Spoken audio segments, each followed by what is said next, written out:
Buenas tardes a todos. Finalizando el conversatorio de esta primera mitad de año, el conversatorio del Centro de Estudio de Estrategia de la Facultad de Económicas de Lomas. Hoy tengo el gusto de presentar a José Ignacio Tesio. José Ignacio es licenciado en Administración de la Universidad Nacional de Lomas de Zamora, que tengo entendido que es una universidad de acá del conurbano, ¿no? Desde por acá. Es magíster en Marketing y Comunicación de la Universidad de San Andrés. Tiene un posgrado en Marketing de la Universidad Católica Argentina. Dentro del máster en Administración de Negocios en la MBA, ha sido estudiante de intercambio de la Kellogg School of Management de la Northwestern University, que no es Loma de Zamora. Está en Illinois. Es profesor adjunto de la UCES y también fue ayudante de cátedra en esta facultad en la materia de Dirección General. Actualmente José trabaja en Renault, Latam, ya voy a explicar de qué estamos hablando, y él, que ha sido muy gentil ante la invitación que le hemos realizado, más allá de que es un graduado nuestro, que como verán, es verdad, se reciben poquitos licenciados en administración, pero son muy buenos. No digo para estimularlos, para que sean buenos. José nos va a hablar sobre la estrategia internacional, teniendo como eje o foco el sector automotriz en Latam. José, por favor, y gracias por estar con nosotros.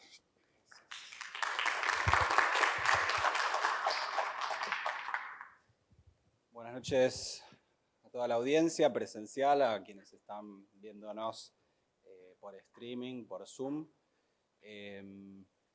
Antes que nada, gracias Javier, gracias al equipo por la invitación, por la confianza de darme hoy este espacio. Para mí es una gran alegría y es un gran honor que me hayan convocado y siempre volver a Lomas.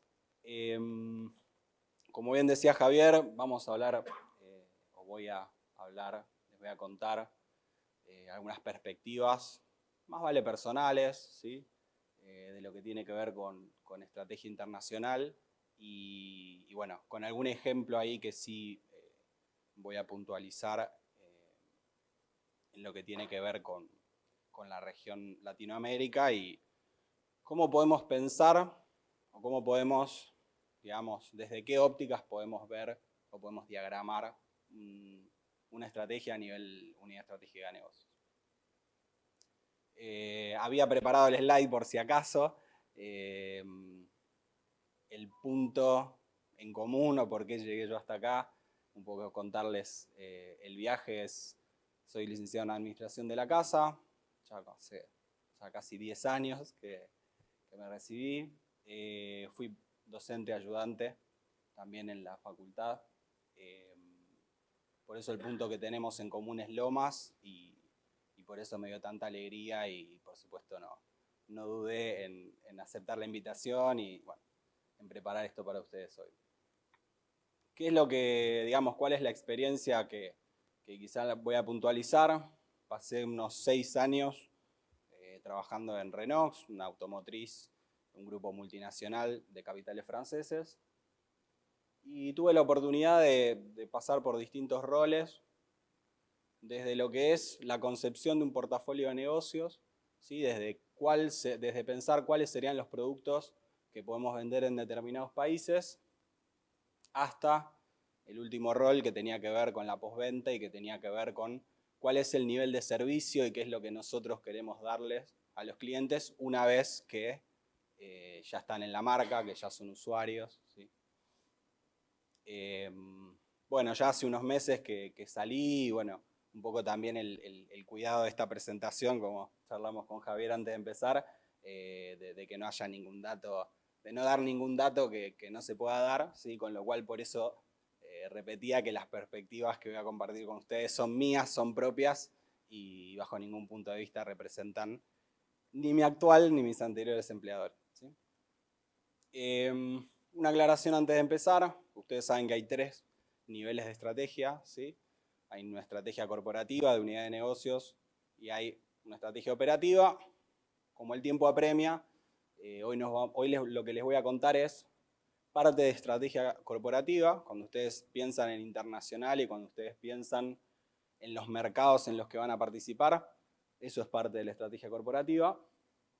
Y algo les voy a contar de la estrategia de una unidad de negocios que se refiere a cómo competimos efectivamente en un determinado mercado a nivel producto, ¿sí?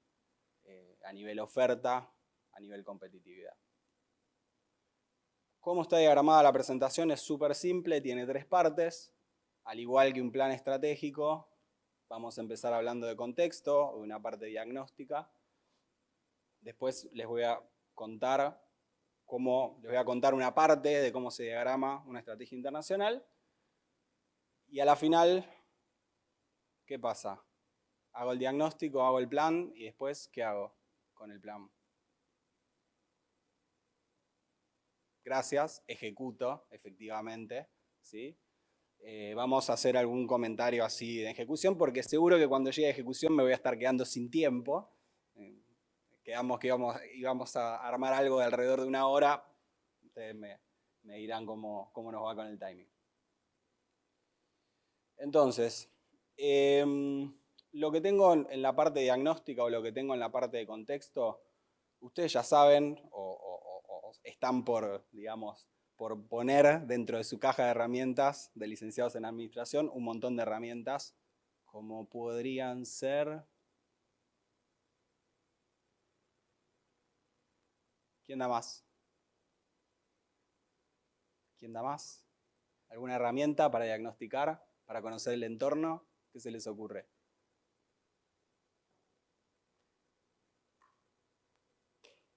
Me están matando con el silencio. Anímense.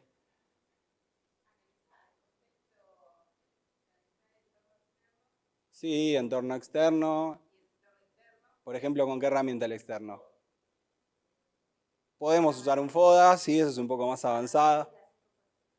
5 fuerzas de Porter también. Eso. Hay algunas herramientas anteriores, o sea, diría, si tuviera que empezar, arrancaría con un Pestel, ¿sí? Cuando tengo el Pestel y conozco todas las variables externas, digo, bueno, me voy motores claves de cambio, escenarios futuros, y después sí, con todo esto ya un poco en orden, diagramado, seguramente voy a hacer 5 fuerzas de Porter para entender la industria, y posiblemente pueda empezar a plantear un FODA, por lo menos en lo que es la parte del estado de situación.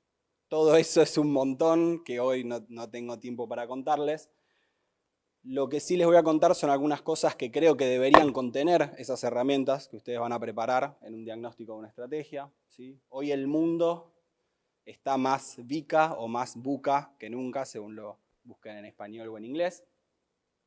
¿Por qué? Porque más que nunca hoy el mundo está súper volátil, ¿sí? Y el mundo está viviendo un nivel de incertidumbre pocas veces antes conocido, ¿sí? Entonces esto está en las agendas de los CEOs de las grandes y de las no tan grandes organizaciones, esto está en la agenda de los estados del mundo que ven que todo está cambiando de una manera muy violenta y es muy complicado de predecir. Entonces, si me preguntaran cuáles son las 3 tendencias que hoy deberíamos tener en el radar, al menos como licenciados en administración, pensando en planes estratégicos en general, pero también en planes, ¿sí? En estrategias internacionales en particular. Lo primero, hay un término que se llama permacrisis. Ustedes van a decir, bueno, sí, la crisis me suena, vivo en Argentina, sí, por supuesto. Estamos hablando de un mercado global, estamos hablando de mercados maduros que no están acostumbrados a este serruchito que vivimos nosotros de crisis, no crisis, crisis, no crisis. Están acostumbrados a algo mucho más flat. Y de repente, pensemos en los últimos tiempos, internacional, Brexit. ¿Les suena? ¿Sí? Se pone en jaque una de las... ¿sí? Se pone en jaque la permanencia, la existencia o la robustez de lo que conocemos como Comunidad Europea, que es el bloque más importante del mundo. Yo no me acuerdo bien cuándo fue lo del Brexit, pero me acuerdo que dejamos de hablar de Brexit cuando empezamos a hablar del COVID, cuando empezamos a hablar de la pandemia. Algo que pasaba, que parecía que estaba en otro lugar, que no tenía nada que ver con nosotros, y de repente pasó todo lo que pasó. Tampoco me acuerdo el mes en que decretaron que la pandemia había terminado, pero me acuerdo que un día comenzó una guerra o una invasión o un conflicto bélico, ¿sí?, entre Ucrania y Rusia, y definitivamente en ese momento dejamos de hablar del COVID y de la, ¿sí? Entonces digo, parece que hay como una cuestión permanente de que no podemos salir de esta dinámica en los últimos años. Y esto parece que pasa en otro lugar del mundo, pero piensen que cuando tuvimos todo lo que pasó con la pandemia, ¿qué cosas pasaron en el mundo de las organizaciones? Primero hubo producciones que no sucedieron, ¿sí? Las fábricas estaban cerradas. Después hubo una sobredemanda porque el mundo empezó a volver a salir de sus casas y quiso consumir otra vez. ¿Qué pasó? No había productos. Inflación, ¿sí? Inflación porque hay más gente que quiere comprar que productos disponibles. Como si eso fuese poco, después las fábricas empezaron a responder a la demanda. ¿Y qué pasó? No había suficientes contenedores para mover esa mercadería. De vuelta a precios, crisis logística, meses y meses de delay para mover productos de un lugar a otro del mundo. Y un exorbitante aumento de los costos logísticos por contenedor. Y ahora estamos viviendo, ya hace más de un año, el conflicto entre Ucrania y Rusia. Quizá nosotros no lo vemos tan de cerca porque vivimos una situación de tarifas muy anómala, con un alto nivel de subsidios, pero piensen que Europa está pagando, o sea, los europeos están pagando unas tarifas muy diferenciales por dejar de comprar la energía rusa. Sube la energía, la energía es lo que mueve todo. Ergo, vamos a inflación de vuelta. Estamos hablando, hoy hemos normalizado en los últimos 2-3 años ratios de inflación de 7-8% anual en dólares. Ya sé, ustedes están pensando, yo tengo 7% mensual en pesos, ¿qué me van a venir a explicar a mí? Pero yo se los estoy contando en un mundo que no tenía cláusulas por inflación, se los estoy contando en un mundo donde a la gente no le aumentan el sueldo 4 veces por año, sino que, ¿sí?, esa persona sigue cobrando los mismos 1.050 euros y está viendo cómo compra cada vez menos. ¿Qué es lo que nos pasa a nosotros? Pero nosotros, bueno, estamos súper curtidos. Pero esto está pasando en mercados súper maduros y realmente es muy novedoso. Y eso me lleva a que nosotros esto ya lo sabemos, si lo que quiero comprar sube por encima de lo que, digamos, responde mi ingreso mensual, ¿qué es lo que empiezan a hacer los consumidores? Comprás productos sustitutos para gastar menos. ¿Y qué pasa si todos empezamos a gastar menos? Se resiente el ritmo de la economía. ¿Lo ven? Entonces, parece que está súper lejos, pero son cuestiones que al final terminan impactando, ¿sí?, en un mundo que, lo voy a mencionar varias veces, que está muy globalizado y muy conectado. Entonces, al final eso termina teniendo un impacto. Alguien me dirá, bueno, pero entonces si sube el precio de los alimentos, Argentina está súper preparado porque, bueno, justo nos agarró una sequía, bueno, en fin. Tampoco estábamos preparados para responder a una demanda así diferencial, entonces de repente también vimos pasar esa oportunidad como vimos pasar tantas otras. El segundo punto que está en la agenda de los CEOs hoy en día es el talento, ¿no? Hay una crisis, hay una falta de determinados talentos a nivel global. Hay una puja por talentos específicos. Y esto es, a ver, las organizaciones dicen, bueno, ¿cómo hacemos para atraer a estos talentos? ¿Pagamos más? Ok, intentamos pagando más. ¿Ponemos condiciones diferenciales? ¿Los dejamos trabajar desde la casa? ¿los damos la cantidad de vacaciones que quieran? Lo que fuera. Imagínense que a la salida del COVID hubo una tendencia, o sea, primero hubo organizaciones que sobrevivieron, hubo organizaciones que no. Segundo, hubo muchas personas que a la salida de la pandemia tuvieron una revelación y dijeron, no me gusta lo que hago, no me gusta mi vida, no me gusta mi trabajo, renuncio. Ese fenómeno, la Great Resignation, ¿sí? O la gran renuncia que se dio en Estados Unidos, eso impactó muy fuerte a las empresas que tuvieron que salir a reponer talento mucho más costoso. Y que del otro lado tenían una demanda que si yo me quedo sin trabajo, ¿qué hago? ¿Gasto más? Gasto menos. ¿Tá? Comentario al margen. Año 2023, calculo que todos los que están acá y los que están conectados tienen conexiones de internet de alta velocidad. Años atrás, el offshoring era, me quiero llevar una oficina entera de, no sé, los chicos que postean facturas, la voy a cerrar en mi país de origen y la voy a abrir en un país que tenga un costo más competitivo. Hoy casi que les diría que hay compañías que hacen offshoring individual. Hoy los pueden contratar a cualquiera de ustedes individualmente para hacer una función de alto valor. Nosotros hoy tenemos, la verdad que estamos con un tipo de cambio, sobre todo el tipo de cambio no oficial, muy competitivo. Entonces de repente hay muchas oportunidades y creo que como licenciados en administración o futuros licenciados en administración, definitivamente es algo que tienen que estarle prestando atención. Es muy importante estar capacitados en idioma y es muy importante también estar atentos a cuáles son las habilidades que el mercado hoy en día está requiriendo. Alguien me puede decir, no sé cuáles son. Internet, LinkedIn, entro, me fijo cuál es el puesto que quiero, cuáles son las 5 habilidades más buscadas. Bueno, hay cursos disponibles, bueno, ya saben. ¿Sí? ¿Y qué más? Ahí está. Inteligencia artificial. Si bien parece que es un término de moda, realmente es un término que viene a cambiar un montón de cosas. Ya sé que hace 6 meses estábamos hablando del metaverso y lo cool que era ponerse unas gafas y esto o aquello.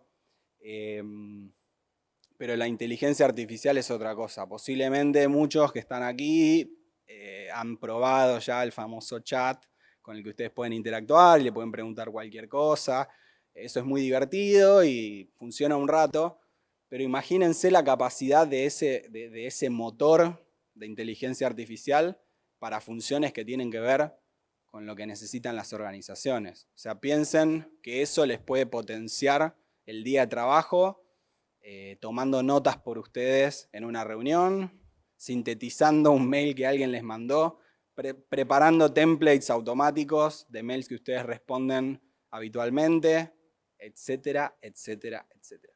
O sea, hoy el problema no es la capacidad de la inteligencia artificial, sino es que entendamos todos los posibles usos y casos de negocio que existen. O sea, hoy estamos en el proceso de pensar qué es lo que la inteligencia artificial puede hacer por nosotros. Todavía no llegamos pero ni al primer dígito de todo lo que puede hacer por nosotros y de cómo va a cambiar nuestra vida. Entonces, se dice que estamos en el momento Big Bang, en el momento iPhone, ¿sí? Como algo que realmente va a cambiar la forma en que trabajamos y la forma en que vivimos. Ahí está. Este es el mundo y este es el mercado donde competimos. Y la aclaración es, quieran o no. Ustedes, como talentos disponibles, compiten contra talentos que están diseminados por el mundo. Quieran o no. Y las organizaciones donde ustedes participen van a estar exactamente sujetas a la misma dinámica. ¿Sí? Hoy yo tengo mi fábrica acá y digo, bueno, yo soy fabricante nacional y juego en mi territorio y tengo este market share, perfecto. Mañana viene un competidor que tiene una fábrica en vaya a saber dónde y tiene producto disponible y tiene calidad y tiene precio y juega.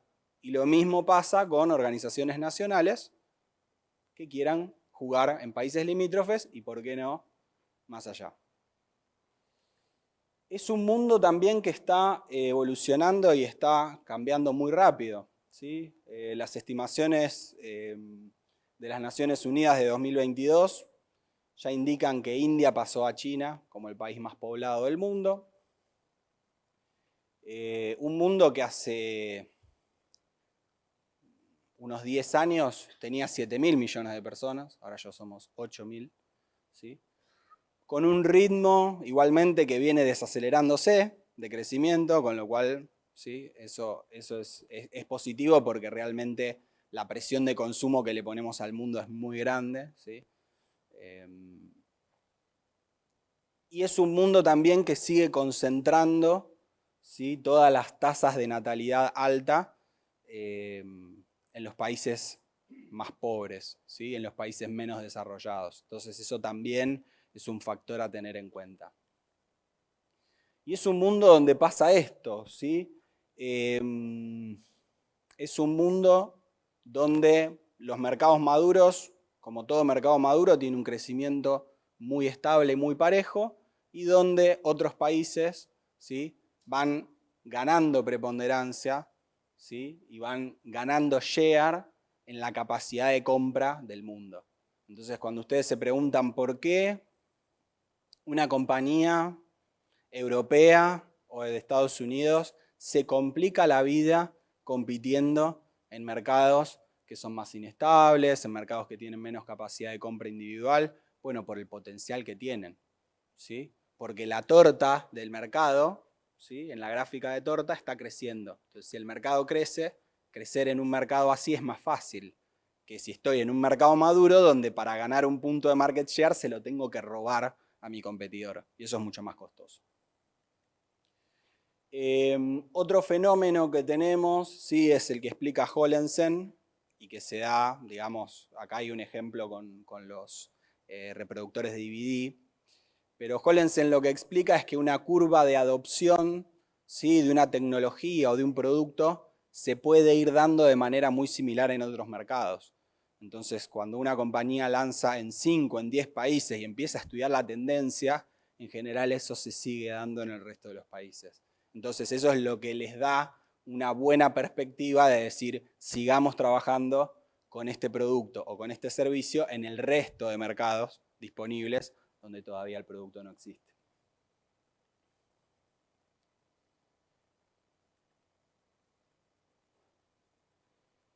Como dice Alberto Levi, no sé si se han escuchado alguna vez esto, pero ya trascendemos la competencia de empresa contra empresa, de organización contra organización, y empezamos a hablar de una competencia que tiene más que ver con redes de valor, ¿sí? Compite la red de valor de una organización contra la red de valor de la otra organización. ¿Por qué? Porque dentro del juego competitivo están tus proveedores, o sea, no solo está lo que haces vos, está lo que hacen tus proveedores y después está lo que hace el resto de la cadena, tus distribuidores, tus consumidores. Algunas ventajas, ¿sí? De tener una red de valor que sea internacional. Obviamente la principal es costos. Puedo ir eligiendo, ¿sí? en qué país localizo cada servicio o en qué país compro la materia prima o tengo mi producción. Después podemos encontrar capacidades que son exclusivas, ¿sí? Hay materias primas que están más disponibles en un mercado que otro. Hay tipos de talento que están más disponibles en un mercado o en otro. Con lo cual puedo ir arbitrando y también puedo elegir qué es lo que quiero localizar, ¿sí? Puedo aprender a hacer algo en otro mercado y traerlo a mi mercado local. Entonces, sintetizando esta primera parte, ¿qué es lo que impulsa a las compañías a tener estrategias de tipo internacional o por qué esto sería relevante en la compañía donde trabajo o para el empleador que potencialmente demande mis servicios? Y bueno, lo primero, ¿sí? Es lo que mencionaba antes, globalización, interconexión, ¿sí? Hoy en un mercado que está globalizado, el mundo juega todo. No es una elección de la organización si quiere o no quiere competir con el resto de los jugadores. El segundo factor es que muchas veces somos proveedores de jugadores globales y esto lo pueden ver en dos de dos maneras distintas. Puede ser que ustedes le vendan algo a una compañía que participa en Argentina, por ejemplo, y que esa compañía les diga, me gusta tu producto o tu servicio, quiero que me acompañes en el resto de los países donde participo. La otra posibilidad sería que ustedes estén sirviendo quizá a una pequeña y una mediana empresa que solo trabaja en Argentina, los llaman y les dicen, ¿sabes qué? Mañana me quiero expandir internacionalmente, me quiero ir a jugar al mercado A, al mercado B, al mercado C. Entonces, quiero que vengas conmigo, porque el soporte local que me das es muy bueno, soportame en el resto de los mercados a donde quiero ir a jugar. De cualquiera de las dos maneras, esto los pone en una situación en la que difícilmente, ¿sí? Si es un cliente bueno, interesante, se vayan a bajar de la propuesta. Esto se cae de maduro, ¿sí? Cuando nosotros tenemos una estrategia internacional podemos superar limitaciones del mercado interno, que tenemos un montón en Argentina. ¿Cuál puede ser una limitación del mercado local? ¿Qué se les ocurre? Las fluctuaciones en el tipo de cambio. O sea que tengo, si juego en otro país, tengo acceso a divisa. ¿Sí? Puedo facturar en dólares. ¿Está? Tengo acceso a crédito. Puedo pedir un crédito al 5 o 6%. ¿Sí? Cuando en Argentina las tasas, ya me perdí, pero imagínense que tienen que estar por encima de la inflación esperada. O sea que ¿sí? Es muy complicado. Y por las oportunidades que les mencionaba antes, ¿sí? Si ustedes miran cómo va creciendo el Producto Bruto en el mundo, dicen, epa, hay países que están creciendo, que tienen tasas de crecimiento por encima de otros. Hay productos que funcionaron muy bien en determinados mercados y todavía no existen en otros. Entonces, ¿por qué no los llevamos y esperamos que esa tasa, ¿sí? De adopción funcione al menos de manera similar? Se me ocurre el ejemplo, no sé, de las compañías celulares, ¿no? O sea, cuando empieza la telefonía celular y la disposición de internet en los smartphones, cuando vienen a Latinoamérica ya habían visto cómo funcionaba en otras latitudes, ¿sí? No es que probaron a ver qué pasaba. Y ahora, bueno, hay un desarrollo muy fuerte en otras latitudes, donde, bueno, a fuerza de precio están entrando y están levantando muy rápido los ratios de adopción. Bien. Pasamos a la segunda parte. Aquí es donde sí me voy a poner, sí, tengo que traerlos a un ejemplo como para poder aterrizar algunas cosas que les voy a contar. Necesito que retengan este dato. Igual yo si no se los vuelvo a recordar, no se preocupen. Pero necesito que retengan este dato, ¿sí? Los países más industrializados de América Latina, yo tracé así maliciosamente una línea. Fíjense los primeros 4, ¿sí? México, Brasil, Argentina y Colombia. ¿Está? Casualmente son esos 4 países donde mi ex empleador Renault tiene plantas, ¿sí? De fabricación y donde tiene filiales operativas que en términos de estrategia internacional serían inversiones directas, ¿sí? Inversiones de capital propias y directas en esos países. ¿Por qué? Porque les estoy mostrando los países más industrializados. Hace sentido, ¿no? Si el país es industrializado, voy y pongo mi fábrica ahí. ¿Tiene sentido? ¿Sí? Bien, buenísimo. Ya lo retienen, ¿no? ¿Se acuerdan? Ahora busco a alguien y le hago repetir los 4. Esta es una herramienta, ¿sí? Le pueden llamar Cage, le pueden llamar Cage, la pueden leer como gusten, ¿sí? Básicamente es una C, una A, una G y una E. Es una herramienta que desarrolló un profesor, que no quiero decir el nombre porque lo voy a decir mal, solo voy a decir que es un profesor del IES de Barcelona. Es una herramienta que me encontré hace no mucho tiempo porque tenía que armar un curso de estrategia internacional y empecé a investigar y encontré esta matriz. Y la matriz lo que mide es la distancia entre países en estas 4 dimensiones, ¿sí? Entonces tenemos una dimensión que es cultural, es fácil, o sea, podemos intuitivamente entender lo que es cultural, ¿sí? Las etnias, el lenguaje, los usos y costumbres. Después tenemos digamos, otra arista que es administrativa, que podríamos entenderla como la normativa legal, política. Podemos hablar del sistema legal, ¿sí? Podemos hablar de la facilidad o la dificultad que tenemos para operar en un país, la política, etcétera, etcétera. Un tercer ámbito es económico, donde básicamente lo que medimos, ¿sí? Ahí ya empezamos, nos ponemos más numéricos, ¿sí? Empezamos a hablar de PBI per cápita, empezamos a hablar del tamaño de mercado, empezamos a hablar de capacidades, ¿sí?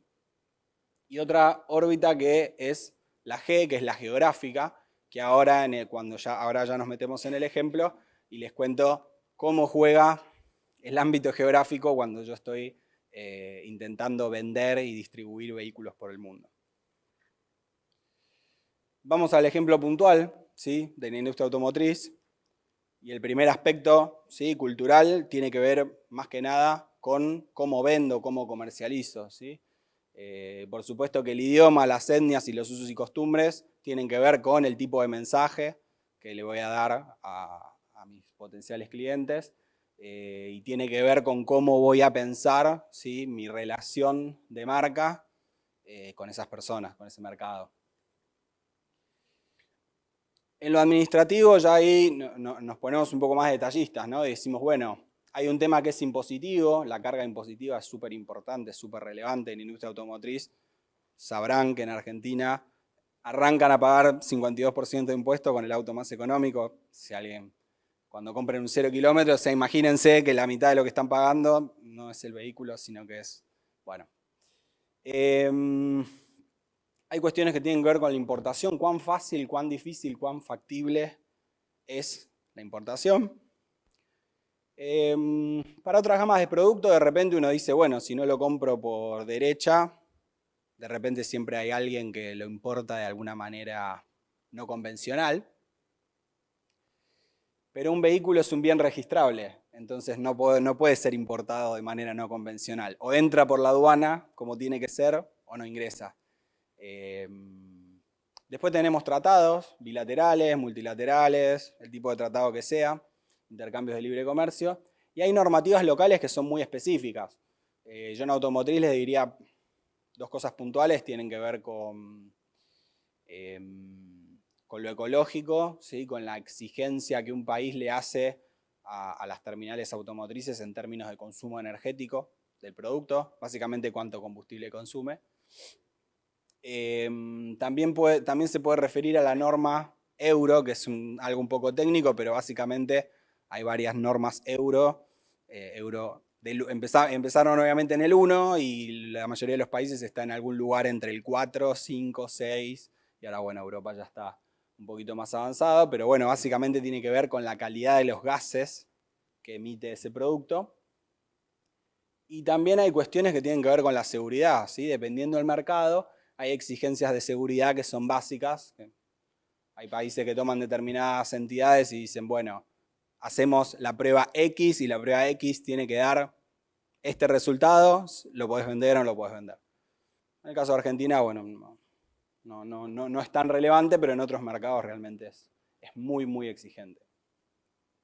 ¿Por qué es importante lo geográfico? Bueno, justamente estamos hablando de automóviles, entonces imagínense que no es lo mismo estar en un país chico que en un país grande, no es lo mismo Argentina que Uruguay, ¿sí? ¿Por qué?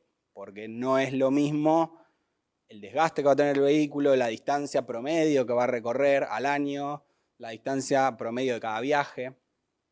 Un tema muy relevante es la altura. Hay cajas de cambio cortas, hay cajas de cambio largas, hay cajas automáticas. ¿Funcionará este producto a 5.500 metros o no funcionará? Entonces digo, es súper relevante porque tiene que ver con la seguridad de las personas. También pensemos en términos de terreno. No es lo mismo una carretera, una autopista en Alemania que las calles que tomamos para llegar hasta la facu, ¿sí? Entonces, digo, seguramente si traemos un producto de determinadas características, lo destruimos en poco tiempo en nuestra latitud, ¿sí? Y también tiene que ver, bueno, con infraestructura disponible. ¿Cuántas calles son asfaltadas? ¿Cuántas calles son, ¿sí? La calidad del asfalto. cuántos caminos son de tierra, etc. Y la infraestructura también tiene que ver con no sé, cuántas estaciones de servicio tengo disponible cada cuánto.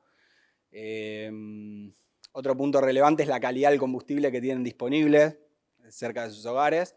Y hoy la infraestructura se está discutiendo mucho, porque ¿qué se viene en la industria automotriz? ¿Qué es lo que viene? El auto eléctrico. ¿Y qué pasa con qué infraestructura necesito para un auto eléctrico? Estaciones de carga. Si no, no puedo viajar. O bueno, eso es lo que el consumidor promedio le preocupa, ¿no? O sea, ¿cómo hago para ir del punto A al punto B si la distancia es mayor a la autonomía que tiene el vehículo y si no tengo una estación en el medio de carga? Que igual si la carga tarda un par de horas, se les va a hacer un poco largo el viaje, no importa, es largo. Y bueno, hay un tema económico que, por supuesto, es trascendental, ¿no? Que tiene que ver con el PBI per cápita, que tiene que ver con la cantidad de habitantes que tiene un país, ¿sí? Que tiene que ver también con los índices de distribución del ingreso. Hay un montón de configuraciones posibles. Y eso también es un poco lo que ayuda a dimensionar si un mercado es más o menos atractivo, por lo menos en términos comerciales. Entonces, ¿qué es lo que, digamos, a dónde lo llevo ahora? Lo llevo a una matriz 2×2. Ustedes saben que a los profes nos encantan las matrices 2×2. No sé por qué, es una como debilidad, ¿sí?, de matrices 2×2. Esta me la inventé yo, así que puede salir mal. Digo, me la inventé para esta presentación, como para plasmar el ejemplo, ¿sí? Y para tratar de entender desde la óptica de una herramienta que les conté hace un ratito, que era esta Cage o Cage, ¿sí? Cómo desde la óptica de esa herramienta podemos tratar de concebir una estrategia que funciona a nivel regional, ¿sí? Que funciona en Latinoamérica y en realidad les diría que funciona en el mundo, más o menos así. No sé si se ve o se lee bien, pero por las dudas me tomo un minuto para explicarlo, ¿sí?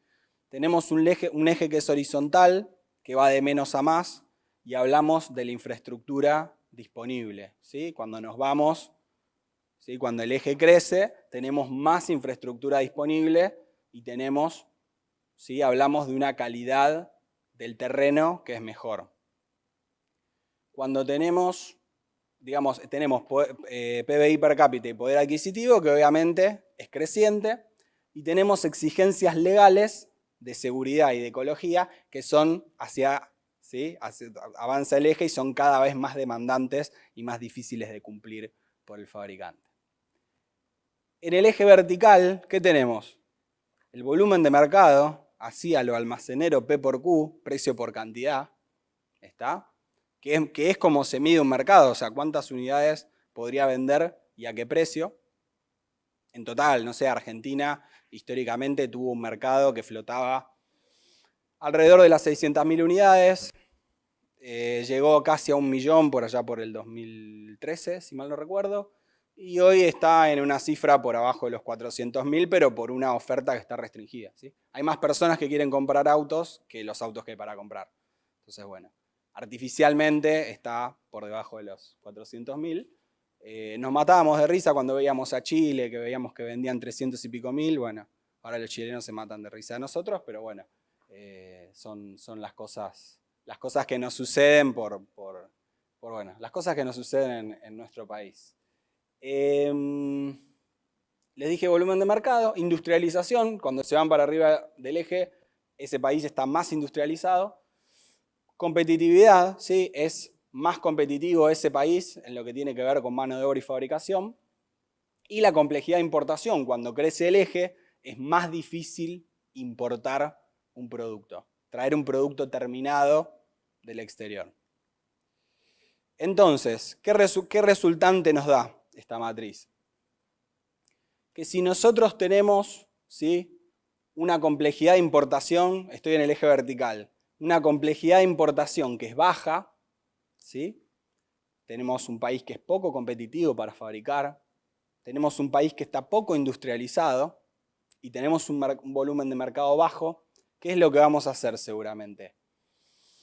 Seguramente no vayamos a hacer una inversión directa en ese país, entonces vamos a ir con un importador, con un socio estratégico que se dedica a la distribución y comercialización. Vamos a decir, hola señores, tenemos este producto, lo fabricamos en otro país, no lo vamos a venir a fabricar aquí, queremos que usted nos represente la marca, que distribuya nuestros productos, que atienda a nuestros clientes después de que sean ya usuarios de la marca, cuando tengan que venir al taller o digamos, todo lo que tiene que ver con el paquete de servicio postventa. Y por otro lado, en el otro eje, ¿qué tenemos? Si la infraestructura, ¿sí? Si hay infraestructura disponible y el terreno es bueno, seguramente tengamos lo que yo ahí denominé un line-up A. ¿Sí? El line-up es el producto, ¿sí? Es el portafolio de productos que tenemos. Y seguramente un line-up A va a ser un line-up con mucha seguridad, con mucha tecnología, un vehículo que circula muy bien por caminos que están muy bien y que no circula tan bien por caminos, ¿sí? Que son un poco más complicados. Y seguramente van a ser productos que, como siguen un montón de normativas internacionales que tienen que ver con consumo y que tienen que ver con seguridad, va a ser un producto mucho más costoso. El line-up B, por oposición, ¿sí? Va a ser un line-up que está mucho más adaptado, ¿sí? A terrenos que no son tan buenos, que va a resistir un combustible que no es de tan alta calidad, que va a cumplir con exigencias que son menores, pero que seguramente, que cumplen sí o sí con la normativa, con lo que el país le exige. Y ese va a ser un tipo de line-up que es B. ¿Sí? O sea, tienen básicamente el A es mucho más costoso y mucho más sofisticado, y el B es mucho menos costoso y mucho más adaptado, ¿sí? A lo que es la geografía y a lo que es el nivel de disponibilidad. Y en la parte superior, ¿sí? Lo que van a tener es seguimos la misma lógica de los line-up, pero lo que van a tener en vez de un importador es una filial. ¿Qué es una filial? Es una inversión directa de capital. ¿Sí? ¿Se acuerdan en qué países habíamos dicho que teníamos alto nivel de industrialización? Habíamos dicho Brasil, habíamos dicho México, habíamos dicho Argentina y Colombia. Casualmente, en el ejemplo que tomé, que es de Renault, en esos 4 países hay una fábrica, hay una inversión directa de capital, hay una oficina llena de gente contratada por la propia empresa que trabaja para diseñar, distribuir, vender y atender en el servicio de postventa. En el resto de los países de la TAM, son más de 10, ¿cuál es el esquema con el que se van a encontrar? Seguramente con algún distribuidor o importador que gestiona la marca de manera directa, o sea que la marca opera a través de un tercero. ¿Por qué? Porque seguramente el volumen de ese mercado no es suficiente para ir y participar de manera directa. Sé que es un poquito complejo para esta hora del día, pero bueno, básicamente ¿quedó? ¿Sí? ¿Más o menos? Nosotros estamos hoy con un line-up B. ¿Sí? Argentina supo tener un line-up más vale híbrido y en los últimos, te diría, 15, 20 años nos fuimos a un line-up definitivamente B, mucho más similar al line-up que tiene el resto de la región. ¿Sí? Por la calidad de los combustibles que tenemos disponibles, mucho tiene que ver el poder adquisitivo que tenemos, que ha ido bajando en dólares, ¿sí? En los últimos años. Entonces realmente si te pusieran un line-up A, el producto más económico del line-up A está muy cerca de los topes del B.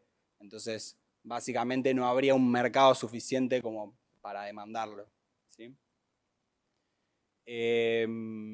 Claro, nosotros estaríamos en el vértice de una filial con un line-up B. Y así funciona prácticamente toda Latinoamérica. Pero bueno, esto también es dinámico, ¿sí? Vos tenías, por ejemplo, vos tenías a Ford, que tenía 3 fábricas en Brasil, ¿sí? Y fabricaba en Brasil y distribuía para gran parte de Latinoamérica. Entonces eran filial en Brasil, ¿sí? Con un line-up B, pero eran filial en Brasil y exportaban al resto de los países. saben lo que pasó con Ford, o sea, cerró sus 3 plantas, se fue de Brasil, ¿sí? Entonces pasó a ser un importador de un día para el otro, o sea, le dio la marca a alguien y, bueno, gestione. O ellos, o de pronto se quedaron, pero se quedaron solo con una oficina y traen los productos de otros países. ¿Cómo? Se fueron. No, Argentina, en el caso de Ford, sigue con la fabricación de la pickup, ¿sí? O sea, en Argentina fabrica un monoproducto, con lo cual tiene una posición muy híbrida, ¿sí? Porque funciona como importador de un line-up que es muy A, porque trae unas pickups y unos vehículos que tienen valores exorbitantes, no sé, pickups de más de $100.000, ¿sí? Con lo cual es un producto muy específico, pero en cantidades muy pequeñas, para que el mercado las pueda absorber. Y después funciona como filial fabricante y exportador de su monoproducto, que es la Pickup Ranger. Con lo cual, lo que ven es, yo les propongo una matriz 2x2, pero vale, o sea, está muy buena la observación porque lo que yo les estoy mostrando obviamente es un 2x2, 4 modelos puros, y a lo que estamos yendo es, hay un montón de modelos híbridos en el medio, o sea, podés tener una fábrica para X cantidad de productos e importar 1, 2 o 3 que te hagan falta, o podés fabricar un monoproducto e importar todo lo demás. E incluso pueden convivir 2 tipos de line-up, uno mucho más competitivo en el mercado local y otro para una gama de clientes muy exclusivas, que es la que hoy se sube a ese tipo de productos importados. Bien. Bueno, vamos. Vieron que yo les dije que para la ejecución nos íbamos a estar quedando sin tiempo y bueno, estamos ya en la hora. Yo en la hora quería estar ya cerrando, así que vamos a acelerar un poquito. Si bien la ejecución la tomamos, ¿sí?, como naturalmente como el tercer paso dentro de un plan estratégico, o sea, primero defino la posición donde estoy con lo externo y con lo interno. Segundo lugar, hago la planificación deliberada, ¿sí?, de lo que quiero hacer. Y en tercer lugar digo, bueno, voy y lo hago. Charam y Bossi decían que la ejecución es en sí misma, ¿sí? Si bien es parte de la ejecución, es un conjunto de actividades que nos lleva también a tener ventajas competitivas. Entonces digo, es una disciplina, ¿sí?, la ejecución que es un capítulo aparte, es un desafío muy grande. Hay un montón de planes hermosos en PowerPoint que después no llegan a nada porque no se ejecutan. Entonces, algunos desafíos de ejecución, ¿sí? El primero es que en la industria automotriz particularmente, por las características de la metalmecánica pesada de la industria, siempre es una economía de escala, ¿sí? Siempre cuanto más fabrico y con volúmenes mínimos muy altos, encuentro, ¿sí?, la rentabilidad. Y eso es un problema en un mercado que ya llegó a tope de volumen, no solo en Argentina, sino a nivel global. Y es un problema porque vos cuando buscas escala, buscas cada vez menos productos homogéneos y los clientes hoy, ¿qué nos están pidiendo? ¿Qué quieren los clientes? ¿Todos quieren manejar el mismo vehículo? No. Todos, o sea, hoy el cliente te pide personalización. ¿Está? Entonces hay un tema ahí entre lo que la oferta ofrece y lo que la demanda demanda.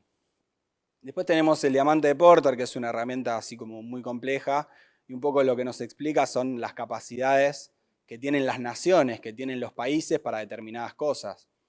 Y bueno, si bien esto no es dado, no va a ser siempre así, o sea, lo que quiero decir es, hoy hacemos el diamante de Porter y decimos, este país es competitivo, no es competitivo, tiene este talento, tiene esta materia prima.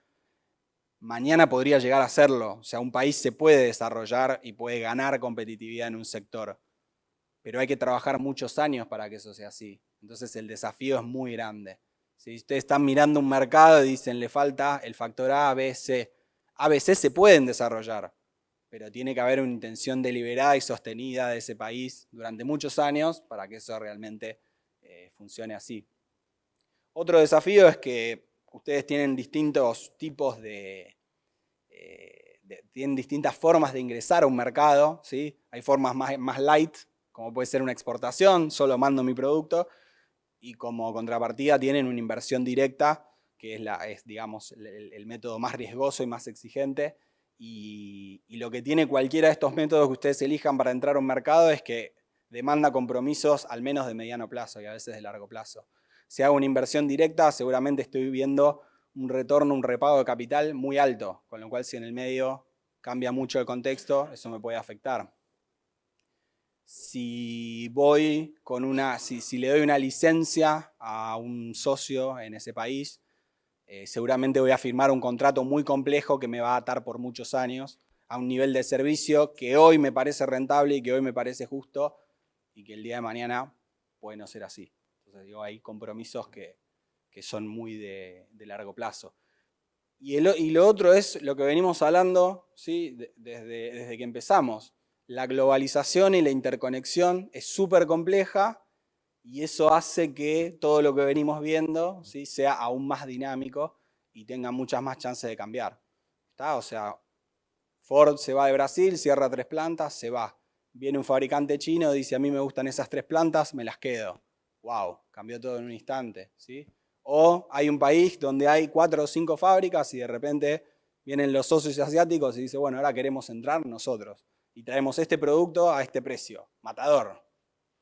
Y cambia todo. ¿Sí? Bien.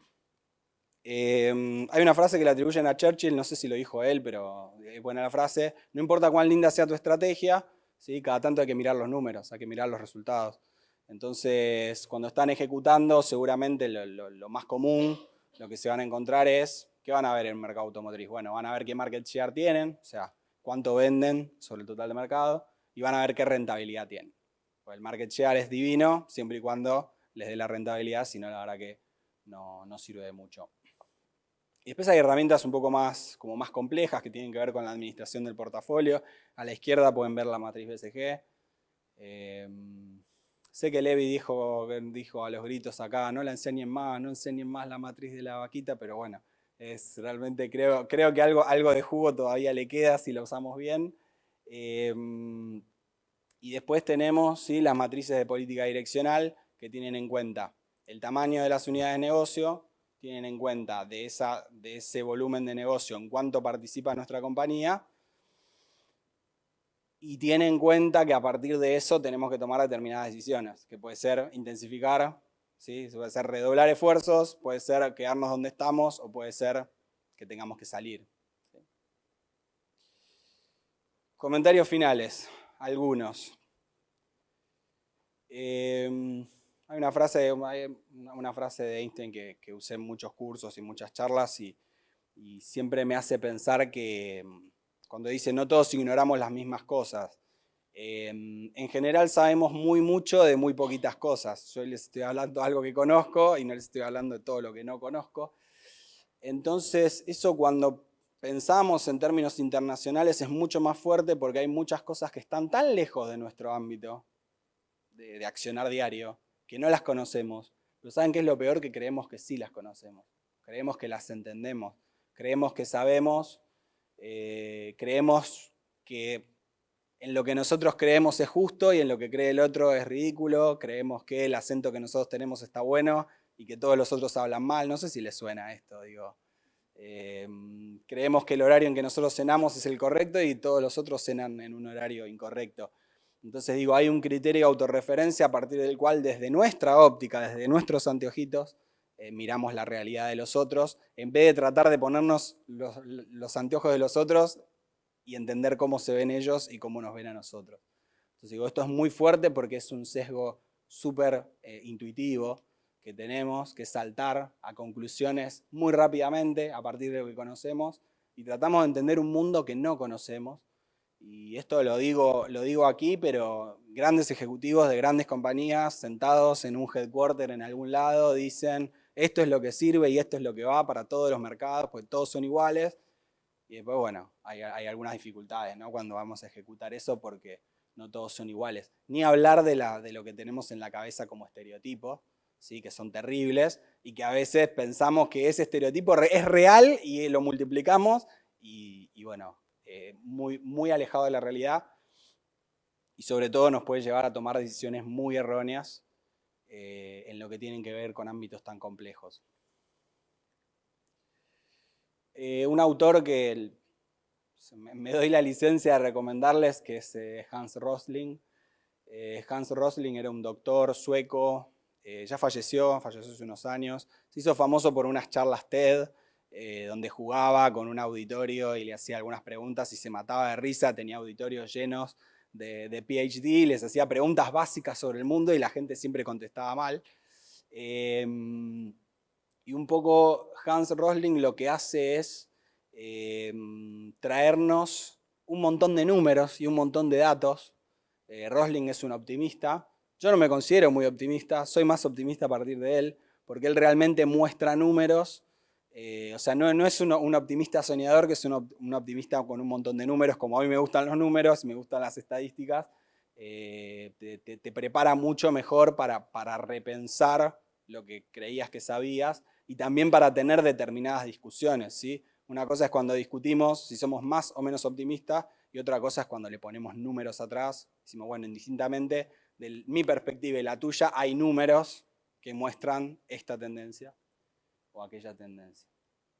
Hay sesgos también, ¿sí?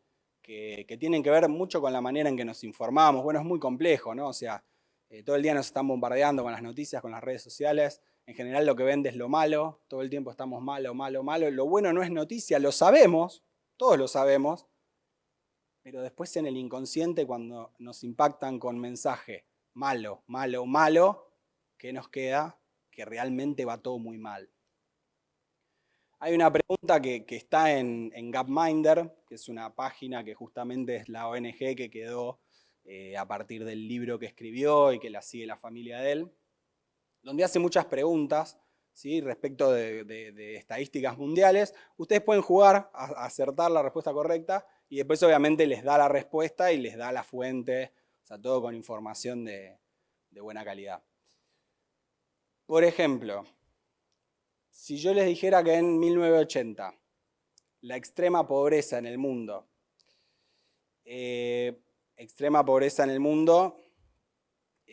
piensen en vivir con menos de $2 por día. Eso es pobreza extrema según los convenios internacionales. Desde 1980 a la fecha obviamente hubo un descenso muy importante.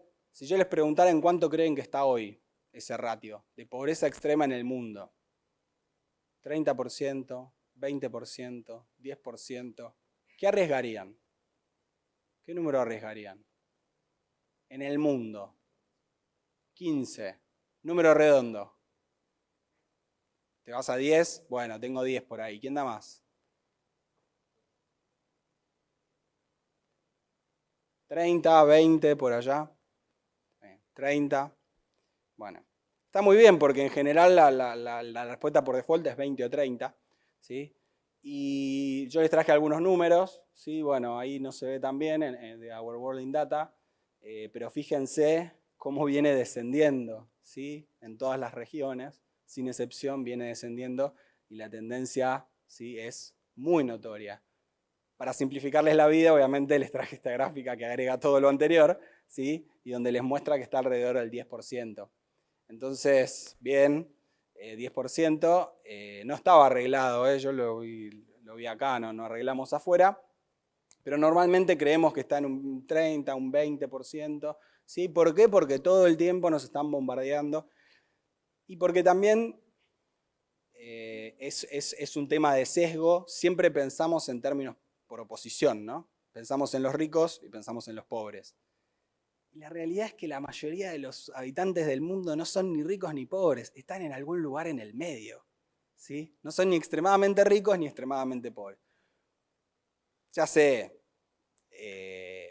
hay un contrapunto a esto, y es que hay un porcentaje de los ricos que son cada vez más ricos. Sí, es cierto. Pero también o sea, este gráfico habla por sí solo. ¿Sí? No tengo que explicarlo. ¿Cuál es la tendencia? Por supuesto, tampoco vamos a creer que, bueno, dejémoslo así, total se sigue solucionando solo. O sea, tenemos que atender esto, por supuesto. Tenemos que atenderlo. Pero bueno, fíjense qué distinta es la tendencia a lo que escuchamos todos los días en los medios que nos dice estamos mal y mañana estamos peor y pasado peor, peor, peor, peor. Y nos convencemos de que esto vamos directo al tacho. En realidad cuando vemos los macronúmeros decimos, no, esto no se está yendo al tacho.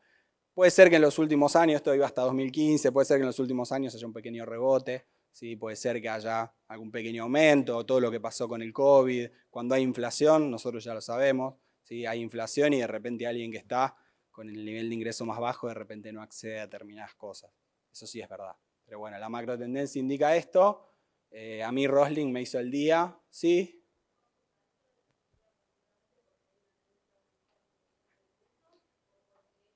Porque hay menos personas que son pobres. O sea, de repente sí vos tenés... Claro, de repente lo que lo que escuchamos todos en los medios, y obviamente también es cierto, es que el 0,05% de la población es cada vez más rico.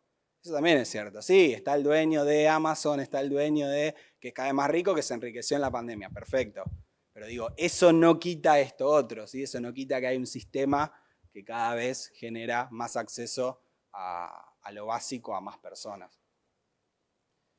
Y obviamente, ¿se acuerdan la tendencia que habíamos visto hace un rato? Dijimos que las mayores tasas de natalidad se están alocando en los países más pobres. Entonces, más que nunca tenemos que seguir cuidando esto. Tenemos que seguir cuidando que esto siga mejorando, ¿sí? Que no empeore.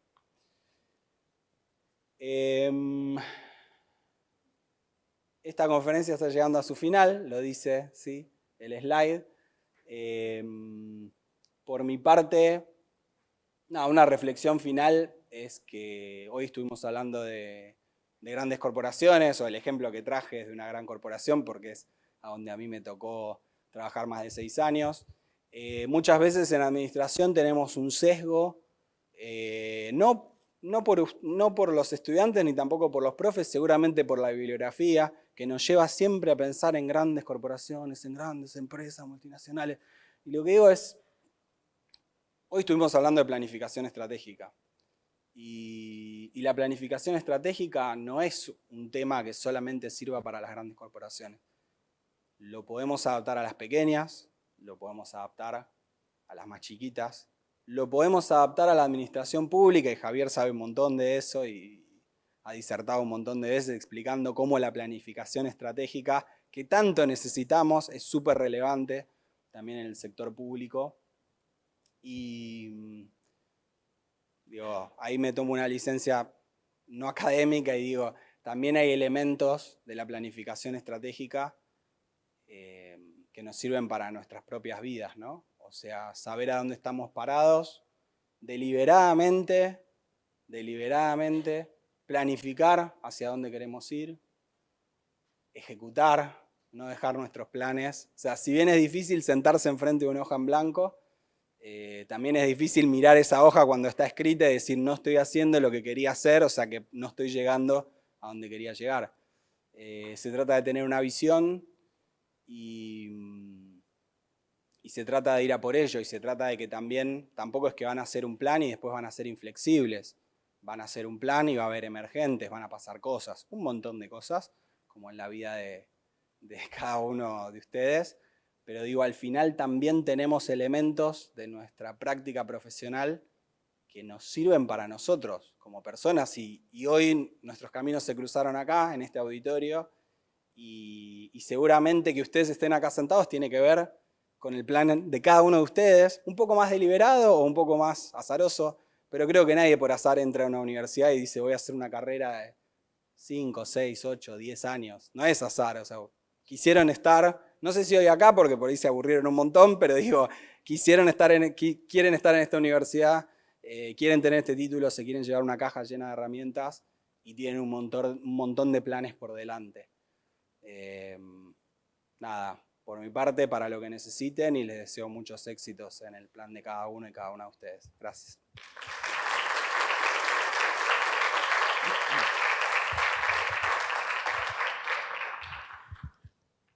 Muchas gracias, José. 2 o 3 pequeñas reflexiones. Esto pasa seguido. Vos decías cómo ha bajado la pobreza en el mundo, ¿no? Y esto yo lo digo muchas veces en el aula, que la Argentina es como que vivimos en otro planeta, ¿no? La Argentina vive en su propio planeta. Entonces, cuando uno plantea lo que plantea José, bueno, el 10% es pobre. A 1980 era otro porcentaje. Disminuyó la pobreza, disminuyó, ¿no? Claro, pero uno está pensando como argentino. ¿Entendés? ¿Cómo? ¿No? ¿Cómo 10%? Y la tasa de interés, en un momento dado vos decías, bueno, tengo la tasa de interés del 5 o 6% anual. No dijiste anual, porque es lógico, porque estás hablando de lo internacional. No dijiste la palabra anual. Yo estuve a punto de decir, pero miren que está hablando de lo anual. ¿Cómo si estamos a la tasa del, no sé, 120, no sé cuánto, ¿no? Nuestra tasa de inflación del 124. Entonces, digo esto porque muchas veces cuando hablamos de lo que pasa en el mundo y de la bibliografía, también otra historia. La bibliografía generalmente es foránea. Entonces, lo grande, ¿no? Y yo siempre le digo a los chicos, fíjense quién es el autor, cuándo se imprimió este libro, ¿no? Tampoco leve santo en mi devoción, tampoco, pero hay que ver el contexto. Claro, José está hablando del contexto mundial, está hablando de estrategia internacional. Entonces, primera reflexión que nos cuesta a nosotros a veces entender, ejemplo, el martes, hace 2 días acá, Zoom, la misma situación del conversatorio, desde México. En México tienen que asume el presidente y a los 3-4 meses, son 6 años de presidencia, tiene que presentar el plan de desarrollo nacional. Acá está mi plan de desarrollo, como nosotros, ¿no? Entonces la mujer que hablaba desde México dice, bueno, y nosotros, y la mujer era de la GN de acá, digamos, la auditoría, ¿no? Auditaba a lo que el presidente de la Nación presentó ante la Nación. Y ellos iba a controlar. Y a los 3 meses tenía que dar la información y todos los años dar una información de cómo iba sucediendo, ¿no? Controlando. Y los chicos estaban mirando. Entonces yo le expliqué a la señora, mire, antes que vengan las preguntas, y para poder compartir, le voy a explicar nuestro plan de desarrollo nacional. Nuestro presidente dice que no trabaja con... No hay plan. El plan es, no hay plan. No creo en los planes es económicos. Muy dinámico el plan, es muy dinámica la realidad, entonces no vale la pena hacer un plan. No creo en planes económicos. La mujer hizo así, estaba en pantalla completa, ¿no? Y tampoco cree en la meritocracia. La señora, ¿no?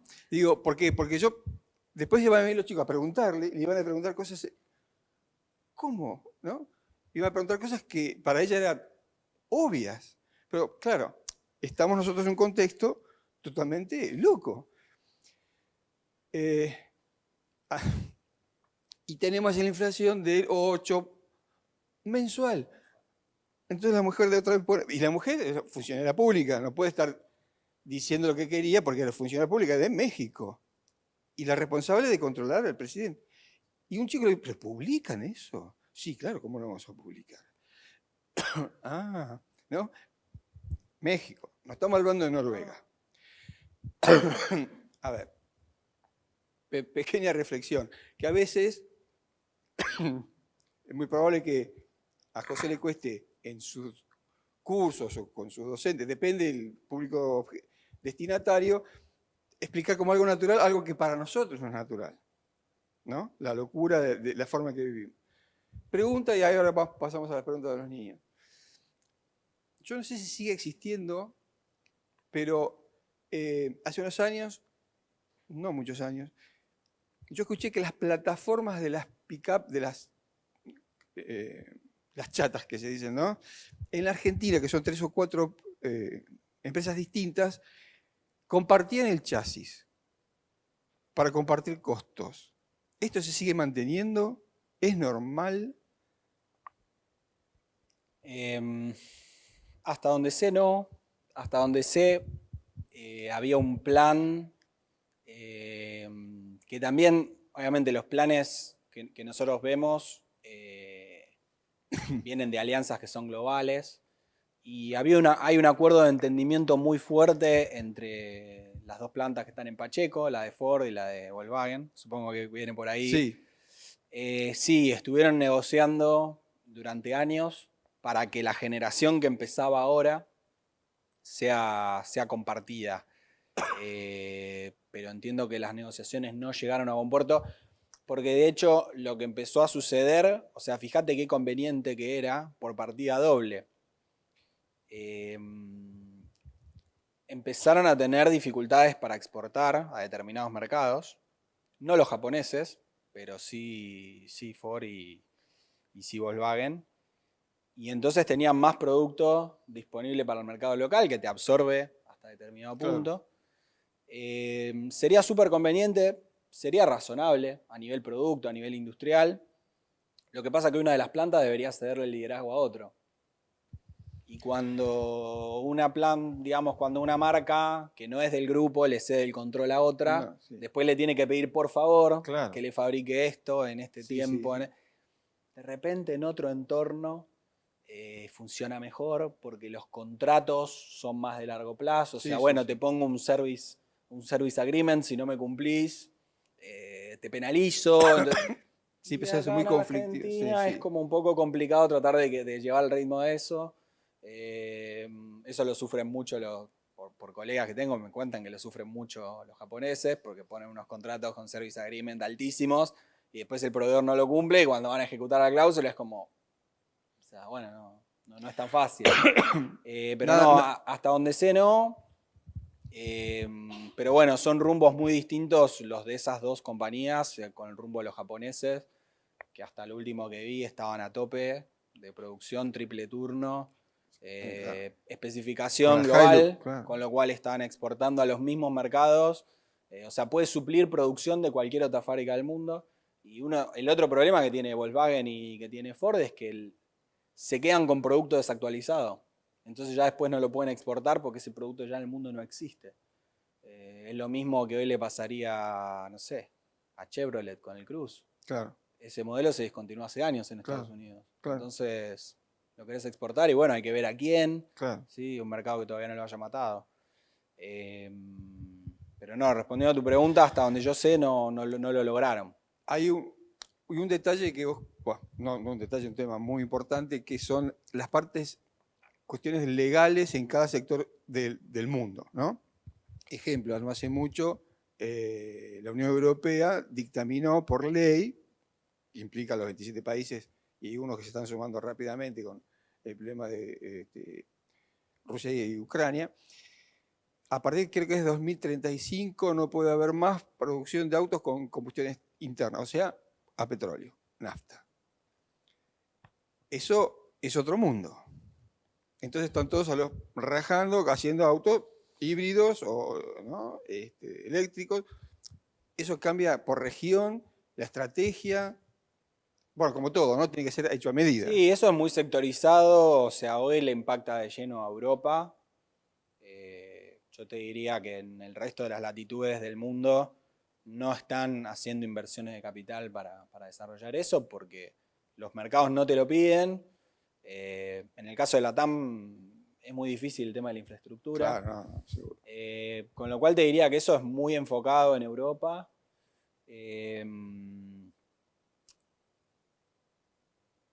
Hay buena parte de los expertos en el rubro que dirían que la Unión Europea se apresuró. De hecho, mira, yo me acuerdo preparaba un PowerPoint y daba ese ejemplo en los cambios dinámicos así de mercado, y yo creo que empezaron a amenazar con 2025, después pasaron a 2028, 30, ya están en 35, porque se dan cuenta que no llegan, o sea, no llegan. A ver, también hay una realidad, es que tenemos que salir a extraer litio por el mundo, lo cual no es limpio. Tenemos que adaptar, o sea, nosotros teníamos una tecnología que si bien era súper compleja, que es el motor a combustión, miles y miles de piecitas de un motor que la verdad cuando ustedes cada vez que se sienten en su auto, giren, den media vuelta a la llave y el motor arranque, piensen qué milagro de la ingeniería humana, de la inteligencia que hace que este vehículo arranque, porque realmente es muy complejo. Hay miles y miles de piecitas encajadas, encastradas, es muy complejo. El auto eléctrico es muy simple. Sí. El auto eléctrico tiene un par de miles de piezas y está. Pero tenemos que salir a buscar el litio, tenemos que generar las baterías y después tenemos que tener países, tenemos que operar en países que tengan la infraestructura necesaria, para el usar. soporte necesario. Sí. Yo antes de irme, en los últimos meses que estuve en Renault, estábamos haciendo como un brainstorming, o imaginando, o pensando cómo sería un servicio postventa para un vehículo eléctrico. Bueno, la primera sorpresa es que el requerimiento de servicio es muy distinto, pero la otra sorpresa es que tenés que adaptar toda tu red, tenés que capacitar a toda tu gente. A ver, es un aparato que si ustedes lo tocan en el momento incorrecto, el resultado puede ser letal. No sé si me explico. Estamos acostumbrados a que el auto, sí, le sacamos una rueda, le ponemos esto, desarmamos, ponemos, sacamos, no pasa nada. El vehículo eléctrico, si nos olvidamos de apagar el interruptor, bajarla, si no hacemos los pasos que tenemos que hacer, es muy riesgoso. Entonces, hoy hoy te diría que definitivamente eso está enfocado en Europa. Y también en un contexto donde, ¿qué es lo que te dicen los expertos también? Se apresuraron porque la tecnología híbrida es tan eficiente, Claro. tan eficiente. O sea, vos, un vehículo híbrido es un vehículo que tiene un motor a combustión, como los que tenemos nosotros, más chiquito, y además tiene todo un sistema que durante X cantidad de kilómetros puede funcionar total o parcialmente con energía eléctrica. Entonces es un vehículo que consume menos de la mitad de los vehículos que tenemos nosotros hoy. Entonces muchos expertos lo que dicen es, ¿por qué no empujaron con la inversión en capital que se hizo para desarrollar el híbrido? ¿Por qué primero no nos fuimos todos a híbrido y por lo menos bajábamos el consumo de lo que tenemos hoy a la mitad, un poco menos? Y el siguiente, o sea, es como acá hicimos como saltamos una tecnología en el medio porque los híbridos medio que empezaron a levantar y ya ponemos los eléctricos. Y eso también pone en jaque a las empresas, que tienen que volver a hacer una inversión de capital enorme y lo que ven es lo que les comentaba hace un ratito. La demanda ya hizo tope. O sea, la máxima cantidad de vehículos que se podían vender en un año ya pasó.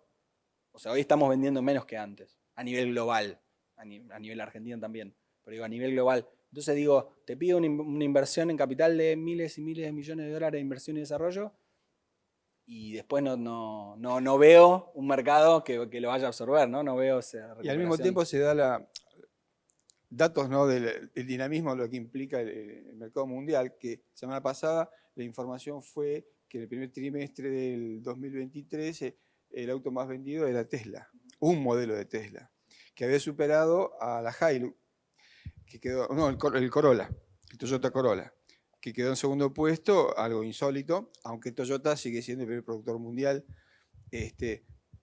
siendo que en Estados Unidos este modelo de Tesla es el doble del costo de un Corolla, en dólares. $56.000 contra $27.000, una cosa así. Digo, es toda una tendencia. Y ahí va también otra cosa interesante que también planteaba José, el hecho de estilos de vida. Porque el que compra el Tesla $56.000 no solo es porque le gusta ese tipo de auto, que no es muy lindo tampoco, muy bonito, pero es como yo me defino a no contaminar. Sí, exacto. Era el anterior cliente que históricamente en Estados Unidos se compraba un Prius, Claro. que era un modelo híbrido de Toyota y que alguien ponía un Prius en la puerta de su casa y le estaba diciendo a sus vecinos, Exacto. soy consciente del medio ambiente, o sea, estoy en esta sintonía. Y tengo la guita para comprarlo. Sí, y hoy el Tesla de repente te da diseños más refinados, te da performance mucho más interesante, un servicio postventa increíble, o sea, tengo anécdotas del Tesla que son impresionantes, o sea, llamando a la fábrica para preguntarle cualquier pavada y dedicación plena del cliente Sí. que llamó, o sea, algo que es impensado para nosotros. Y también hay un punto, o sea, agrego, no solamente estás en el tope, ya pasaste el tope de producción mundial, sino que hay una tecnología que hoy está frenada, pero que no sé cuánto más la van a poder frenar, que es el tema del vehículo autónomo. Ah, sí. parece ciencia ficción, pero bueno, ahora pueden chatear con una máquina y les devuelve lenguaje humano y en el instante les recupera cualquier información del mundo en fracciones de segundo. La realidad es que ese bloqueo hoy es más que tecnológico, normativo. O sea, hay un tema normativo que es, si vos vas, o sea, salís acá de la facultad con tu vehículo autónomo y tenés un accidente, cualquiera de los involucrados puede ir a demandar a la fábrica. Claro. Es decir, el producto tenía que hacer esto y falló. Claro.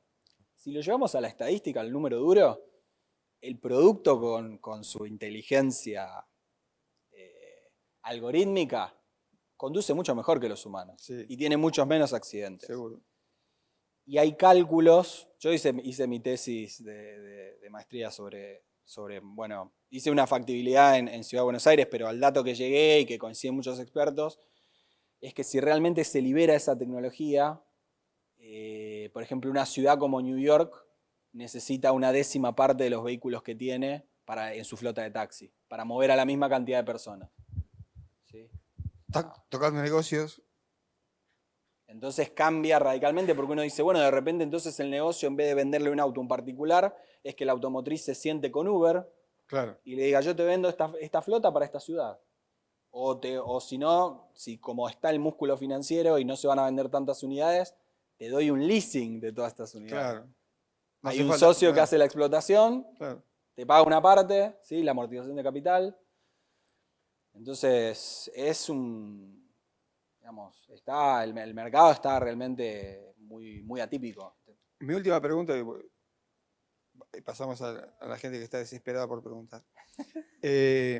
¿Hasta qué punto cambió, vos que lo viviste con Renault estos últimos años, la dinámica del mercado mundial desde China?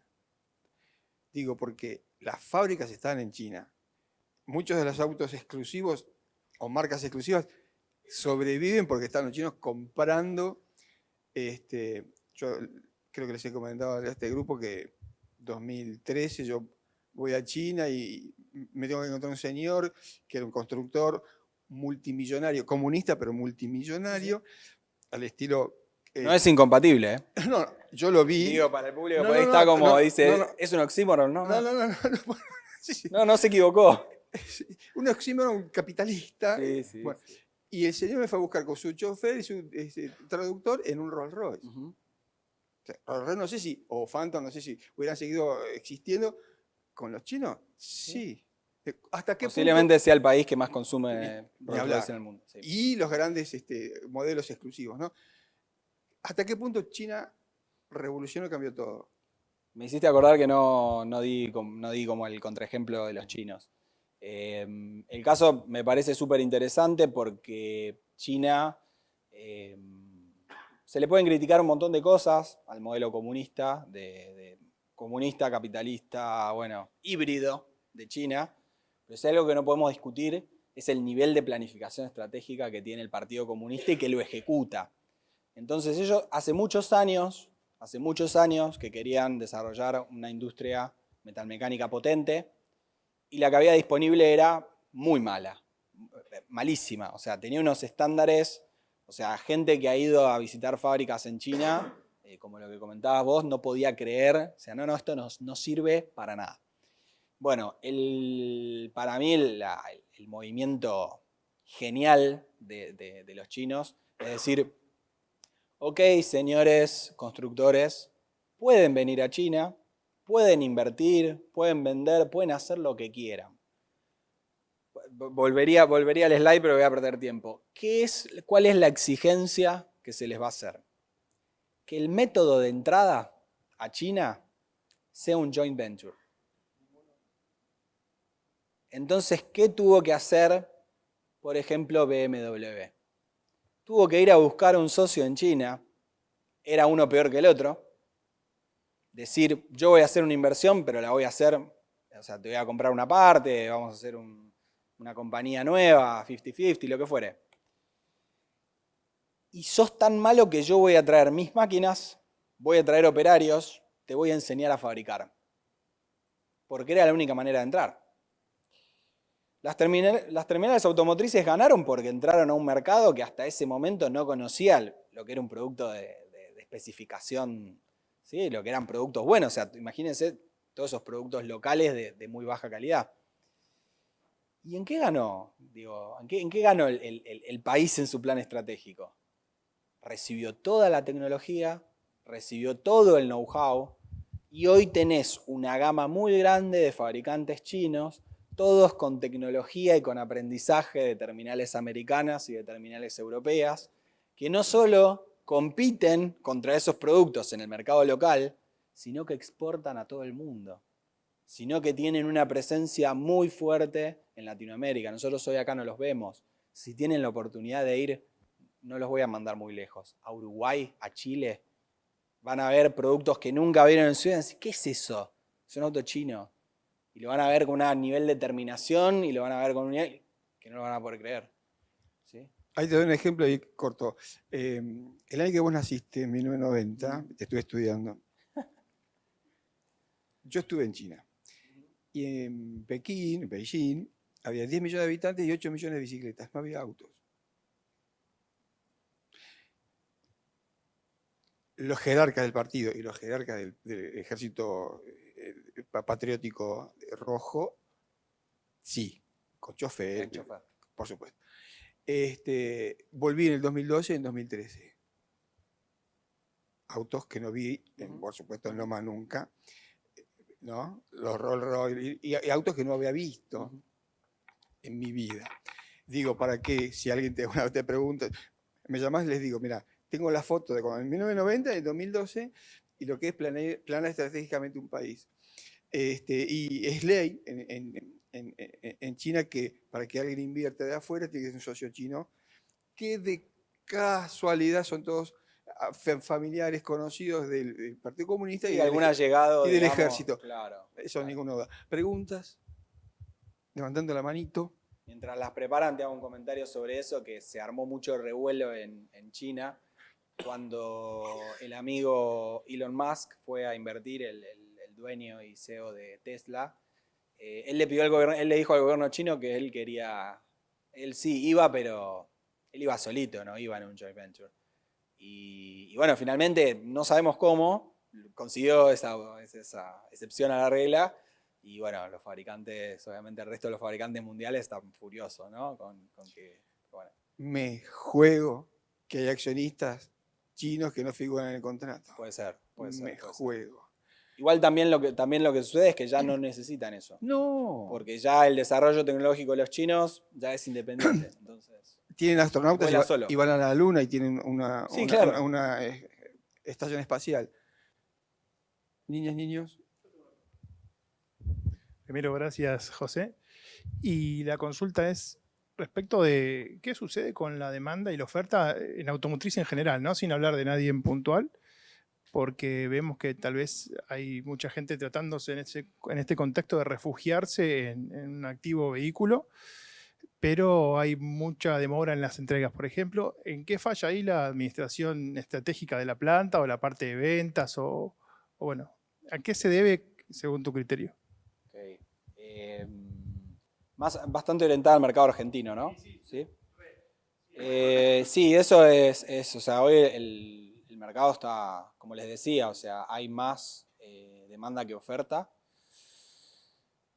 La realidad, o sea, yo lo vi, digamos, no lo traté personalmente, pero he escuchado historias de primera mano, o sea, de colegas que me han contado acuerdos que tenían con funcionarios del gobierno, de decir, dame determinada cantidad de unidades, dame determinada cantidad de dólares, sí te lo voy a dar. Te dicen, sí te lo voy a dar, o sea, pensá que vos estás discutiendo esto capaz 2 años antes de un lanzamiento. Entonces, tenés tu plan, te preparás, haces todo, haces una inversión publicitaria de millones y millones de pesos. Por lo menos estoy contando el caso que yo conozco. Y cuando llegás al lanzamiento tenés el producto frenado en aduana, y frenado, y frenado, y frenado. No te dan ahora no me acuerdo, hay un código que te tienen que dar para liberar la importación. No te lo dan, no te lo dan, no te lo dan. Y te quedan, por ejemplo, si el producto es brasilero, te quedan todos los autos esperando. Y vos tenés el lanzamiento, y tenés el evento, y tenés la convención de vendedores, y reservaste el hotel. y armaste un evento y invitaste a toda la prensa y no te dieron los autos. O te dieron una fracción de lo que te iban a dar. A partir de eso es como, bueno, sí, definitivamente las terminales hoy están a la defensiva. Después te sale una normativa de la noche a la mañana que te dice que el Banco Central no gira más dólares, que las terminales tienen que pagar con dólares que tengan afuera. Y vos decís, yo pongo mis dólares para vender en Argentina cobro en pesos y después no me puedo llevar los dólares.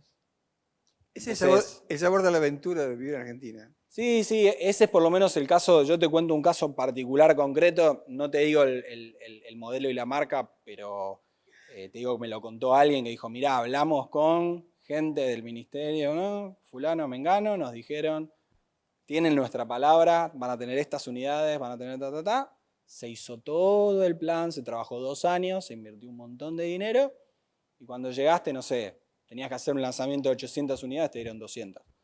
Y después habías pedido una cantidad mensual de ingresos y por varios meses no te dieron y después te lo soltaron. Entonces, cuando una compañía se quema un par de veces con tratos de ese tipo, ya después definitivamente se sienta sobre el producto y dice, bueno, esperemos a que cambie la condición, ¿no? Que cambie la macro. Y hablando de motores, si por ahí se aceita un poco el trámite, por ahí estamos hablando de motores, ¿no? Bueno, eso sí, eso es. Estamos claro, hablando de motores, claro, estamos claro, hablando de claro. motores. No quiero robar más tiempo porque José además ya ha pasado mejor vida viviendo en la ciudad de Buenos Aires, nos ha abandonado a los pobres del conurbano. Así que muchísimas gracias, José. Y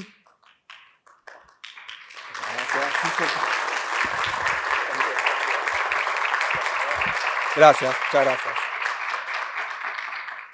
terminamos así en este conversatorio.